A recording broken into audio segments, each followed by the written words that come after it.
Xin chào các bạn, chào mừng các vị đã ghé thăm kênh Nagi Kiếm Hiệp. Và đừng nhầm lẫn nhé, tay không trong võ lâm kim dung cũng không hề đơn giản đâu.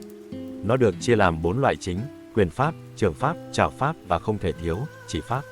Nhắc đến trường pháp, ai lại không biết Hàng Long Thập Bát Trưởng hay Thiên Sơn Lục Dương Trưởng, nghe thôi đã thấy sức mạnh rời non lấp biển.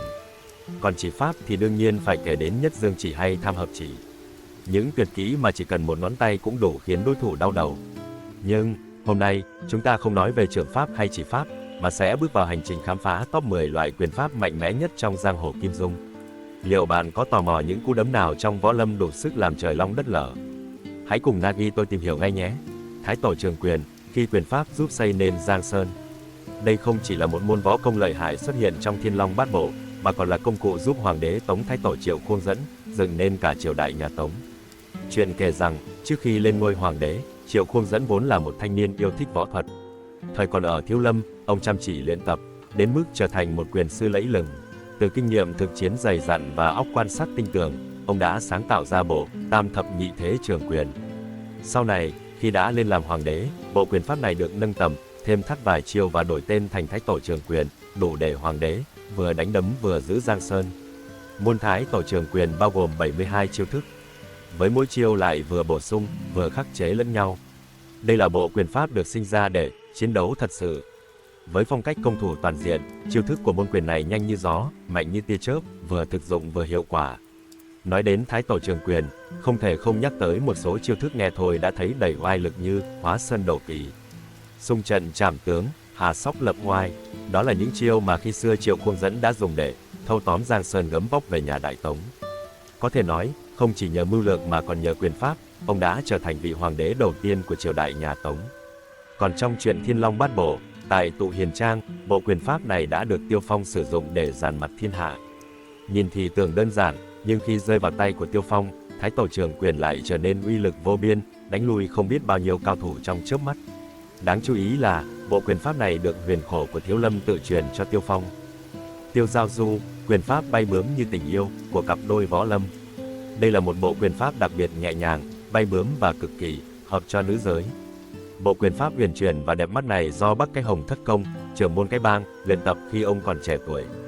Nhưng thật bất ngờ, sau khi nổi danh với Hàng Long Thập Bát Trưởng, Hồng lão tiền bối dường như lãng quên luôn bộ quyền pháp này. Nếu Hàng Long Thập Bát Trưởng là quyền pháp uy dũng, mạnh mẽ, thích hợp cho nam giới, với những cú đấm như rồng bay, thì Tiêu Giao Du lại giống như một điệu múa giữa trời, nhìn như phượng múa, cực kỳ phù hợp cho phái nữ.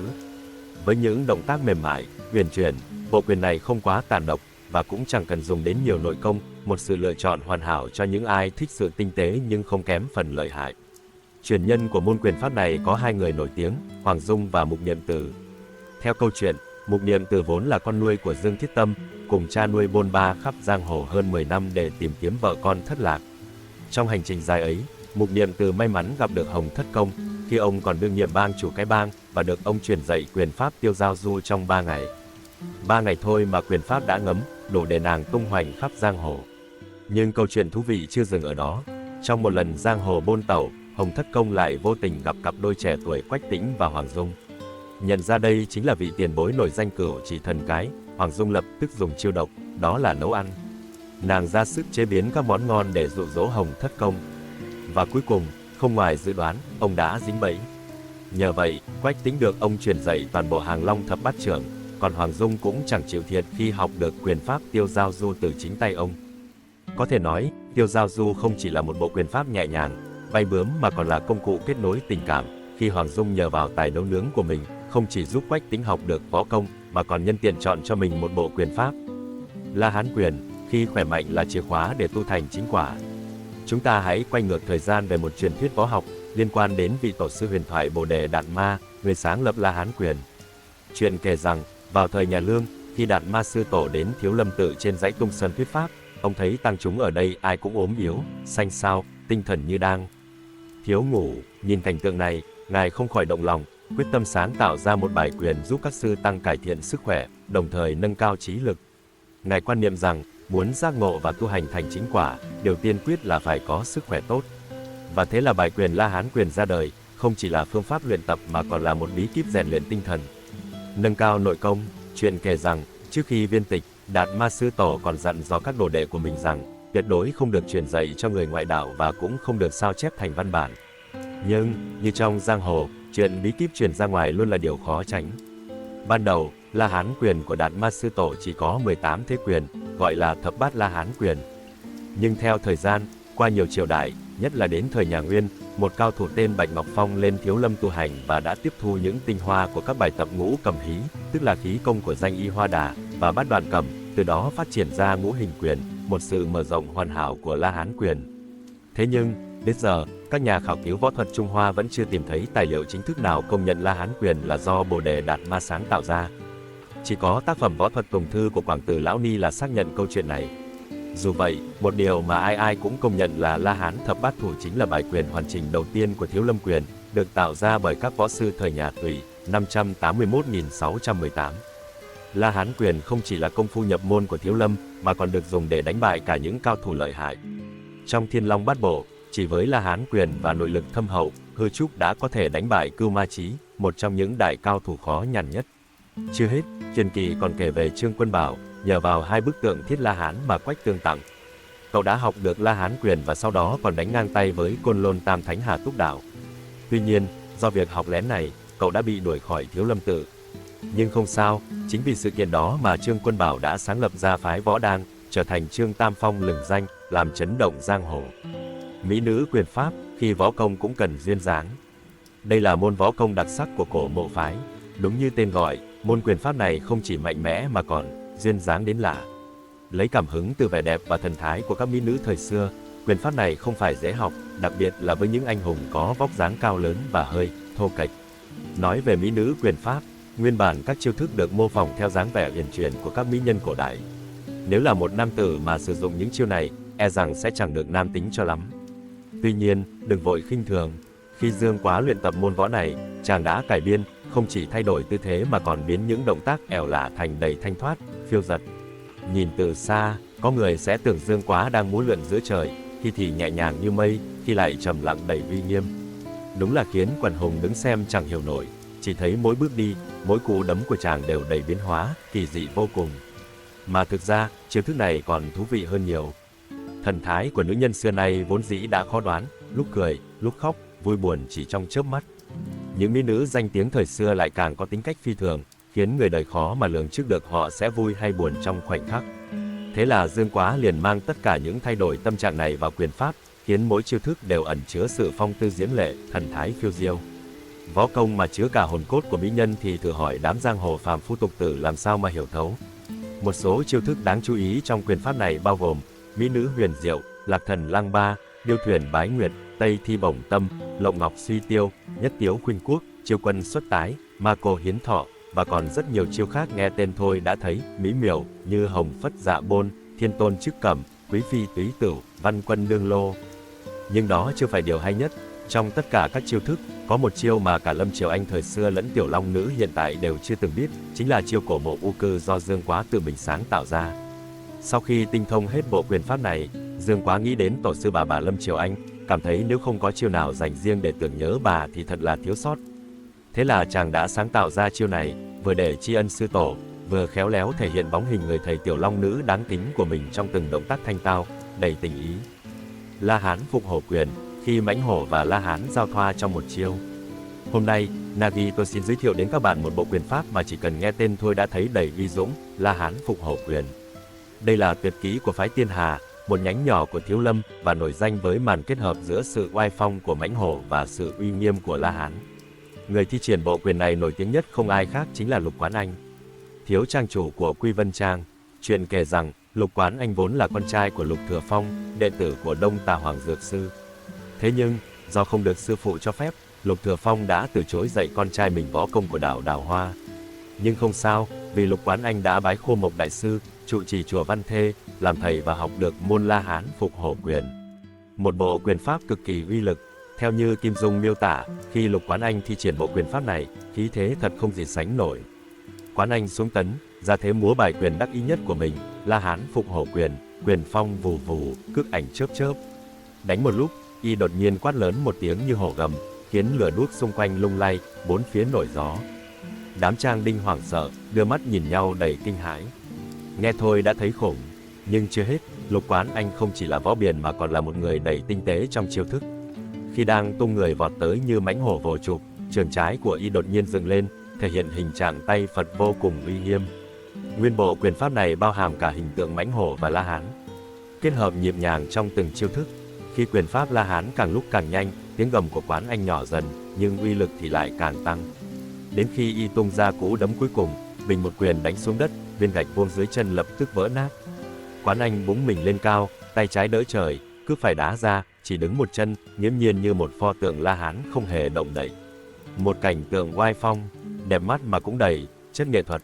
Võ công là thế, nhưng bộ La Hán Phục Hổ Quyền không chỉ gây ấn tượng bởi sức mạnh mà còn ở sự uyển chuyển tinh tế, một sự kết hợp độc đáo giữa mãnh hổ và La Hán, giữa động và tĩnh, giữa sức mạnh hoang dã và thần thái uy nghiêm. Linh xà quyền pháp, khi võ công biến hóa như rắn. Đây là tuyệt kỹ lừng danh của Tây độc Âu Dương Phong, một người vốn chẳng thèm quan tâm đến bất kỳ quy tắc võ học nào, chỉ thích sáng tạo những thứ mới mẻ và quái dị. Và với linh xà quyền pháp, ông đã thành công biến những cú đấm của mình thành một con rắn uốn lượn trong không trung. Trong tiểu thuyết Anh hùng xạ điêu, Âu Dương Phong khổ công luyện tập để tạo ra bộ quyền pháp này, với mỗi chiêu thức đều mô phỏng theo chuyển động linh hoạt của loài rắn. Các bạn có biết không, thân rắn tuy có xương nhưng nhìn thì cứ như không có xương vậy, có thể uốn lượn quang mình ra bốn phương tám hướng mà không bị cản trở. Vì thế, yếu chỉ của linh xà quyền pháp nằm ở chỗ, cánh tay của người sử dụng phải linh hoạt như một con rắn, có thể cong ở những chỗ mà người thường chẳng thể tưởng tượng nổi. Địch thủ nhìn vào chỉ nghĩ, ồ, dễ thôi, đưa tay ra đỡ phát là xong. Nhưng nào ngờ, khi càng tiến gần, thì con rắn đột ngột phát một cú đấm từ một phương vị không ai ngờ tới, khiến địch nhân hoàn toàn bất ngờ. Phải nói rằng, cánh tay của người luyện linh xà quyền tuy không thực sự mềm dẻo như rắn, nhưng cách thức và vị trí phát quyền thì quả thật ảo diệu, linh hoạt như một con rắn đang vờn mồi. Bằng sự biến hóa khôn lường này, Âu Dương Phong đã khiến linh xà quyền pháp trở thành một trong những môn võ khó lường nhất trong giang hồ. Ai mà đối mặt với quyền pháp này thì chỉ còn biết hoang mang tự hỏi, tay ông ấy có xương không nhỉ?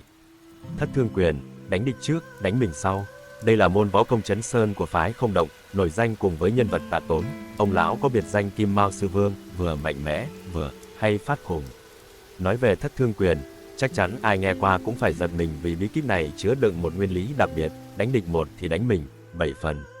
Đúng vậy, mỗi chiêu quyền không chỉ tấn công kẻ địch mà còn lỡ tay tự làm hại bản thân. Nhưng đừng coi thường, trong quyền pháp này, bên trong mỗi thế đánh bao hàm 7 loại kình lực khác nhau, cương nhu kết hợp, lúc mạnh lúc yếu, lúc như sóng biển cuồn cuộn, khi lại như gió thoảng mây bay. Đối thủ nhìn vào chỉ biết choáng, không thể đề phòng. Đặc điểm ảo diệu là thế, nhưng người luyện thất thương quyền lại phải trả một cái giá khá đắt. Trước khi đấm đối thủ, họ đã đả thương chính bản thân mình rồi. Tạ Tốn, trong cơn cuồng vọng trả thù, vội vàng luyện thất thương quyền nên bị tổn thương tâm mạch, thỉnh thoảng lại phát khùng một cách đầy tự nhiên. Chính vì điều này mà ngay cả người trong phái Không Động cũng ít ai dám thử sức với môn quyền pháp này. Thế nhưng, trong giang hồ không thiếu người can đảm. Một ví dụ là Mộc Linh Tử, người duy nhất luyện thành thất thương quyền mà vẫn không bị tổn thương, ngược lại, ông còn sống lâu trăm tuổi, khiến nhiều người phải ngưỡng mộ. Lý do là vì nội công của ông quá cao thâm, đủ để chống lại những tác động ngược từ quyền pháp này. Còn về Trương Vô Kỵ, nhờ cơ duyên có sẵn Cửu Dương chân kinh trong người, cậu chỉ cần biết khẩu quyết thất thương quyền là đã có thể vận dụng uy lực lên đến mức cảnh giới cao thâm. Không cần phải đấm mình, mà vẫn có thể đấm địch một cách tuyệt vời. Vậy đó, thất thương quyền, một môn quyền pháp đầy thử thách, vừa nguy hiểm vừa lạ lùng, nhưng nếu bạn đủ nội lực thì đánh địch không những thắng, mà còn thắng trong phong cách. Không minh quyền, khi sự hư ảo trở thành võ công đỉnh cao. Không minh quyền được xem là môn quyền pháp chí nhu trong thiên hạ, do lão ngoan đồng Chu Bá Thông sáng tạo ra sau khi bị giam cầm suốt 15 năm trên đảo Đào Hoa. Trong thời gian bị Hoàng Dược Sư giam lỏng, lão ta không thèm buồn chán, mà lại nảy sinh ý tưởng sáng tạo ra quyền pháp dựa trên triết lý uyên thâm của đạo đức kinh. Nói đến không minh quyền, chắc hẳn bạn sẽ nghĩ nó chỉ là mấy chiêu giống tuếch đúng không?